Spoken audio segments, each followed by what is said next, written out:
Motorcycle দুর্ঘটনায় মাথার খুলির বড় একটি অংশ ভেঙে যায়, মস্তিষ্কের একটি অংশ ছিটকে পড়ে সড়কে। কৃত্রিমভাবে দীর্ঘদিন পর সেই আহত ব্যক্তি ফিরে পেলেন মাথার খুলি। জটিল এক অস্ত্রোপচারে তার মাথায় প্রতিস্থাপন করা হয় কৃত্রিম খুলি। মেডিকেলের ভাষায় এটিকে বলা হয় ক্রেনিওপ্লাস্টি। ও এসেছিল আমাদের কাছে একটা জাস্ট গামছা পেঁচানো অবস্থায়, ব্রেনের অনেকগুলো অংশ বাইরে, মাথার খুলিটাও ছিল না, স্কিনও লস হয়ে গেছিলো মাথার, এবং জ্ঞানের মাত্রা ছিল ওর 4।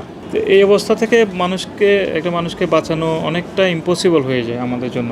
আল্লাহর অশেষ রহমতের কারণে আমি বেঁচে আছি। বলছিলাম কক্সবাজারের চকরিয়ার মোফাসসের হোসেন আকিবের কথা।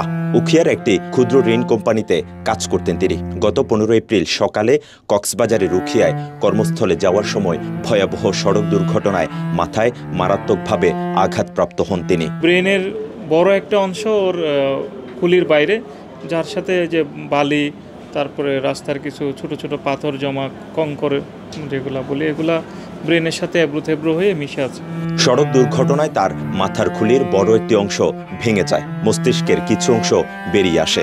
পরে মুমূর্ষু অবস্থায় কক্সবাজারের কয়েকটি সরকারি বেসরকারি হাসপাতালে গেলেও শেষমেশ জীবন মৃত্যুর সন্ধিক্ষণে দাঁড়িয়ে থাকা আকিবকে মধ্যরাতে জরুরি অস্ত্রোপচার করা হয় চট্টগ্রামে। ওনাকে যখন আমরা আইসিইউ থেকে নিয়ে যাচ্ছি, তখন ওনার এই জায়গায় একটু একটু শ্বাসের নালীটা আসতো, আর কোনো কিছু নাড়াচাড়া করতো না। বসুন্ধরা টিস্যু, অশুদ্ধতার বিরুদ্ধে এক বিন্দুও ছাড় নয়।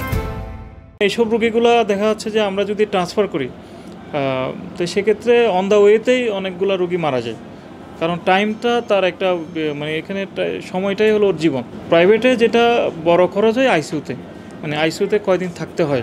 4 মাস চিকিৎসাধীন থাকার পর আকিবের মাথার জন্য তৈরি করা হয় বিশেষ কৃত্রিম খুলি। আধুনিক ইমেজিং প্রযুক্তি ও 3D প্রিন্টিং ব্যবহার করে মাথার হুবহু গঠন অনুযায়ী নকশা করা হয় এই খুলি। বিশেষ বায়োকম্পিটেবল উপাদানে তৈরি হওয়ায় এটি দীর্ঘস্থায়ী ও নিরাপদ। আকিব হলো আমার পার্সোনালি 101তম কেস। ওরটা ব্যতিক্রম হলে এই বোনটা আমরা মেশিনের মাধ্যমে 3D রিকনস্ট্রাকশন দিয়ে অত্যন্ত উন্নত মানের ম্যাটেরিয়াল, যেটা পিক কেস, সেটা দিয়েই বানিয়েছি। এবং এটা ওর মাথার খুলি যেভাবে ওকে প্রিজার্ভ করে, স্বাভাবিক খুলি, আমাদের খুলিগুলো যেরকম, এই খুলিটাও ওকে একদম সুস্থ স্বাভাবিকভাবেই ওকে প্রিজার্ভ করে রাখে। কথা বলায় এখনও কিছুটা ধীরগতি থাকলেও এমন মর্মান্তিক দুর্ঘটনায় বেঁচে ফেরাটা আকিবের কাছে নতুন জীবনের মতো।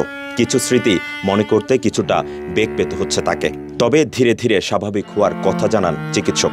ওর যে বেঁচে গেছে এটা আমরা হোপফুল ছিলাম, কিন্তু কনফিডেন্টলি আমরা আসলে বলতে পারিনি যে ও বাঁচবে। মাথার খুলি যে কয়েকটা টুকরা লাগানো ছিল সেগুলো আমরা ফেলে দিয়েছি, যেগুলো অলরেডি আমাদের কাছে মনে হয়েছে ইনফেকশন হওয়ার চান্স আছে।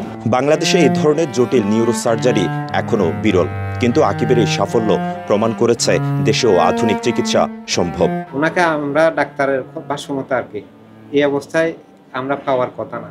উনি যেতটুকু উন্নত হয়েছে, ডাক্তার বলছিল বেঁচে যাবে, হয়তো তাও স্বাভাবিকভাবে আমাদের এইভাবে বেঁচে যাবে। প্রতি বছর হাজারো মানুষ মাথায় গুরুতর আঘাত পান।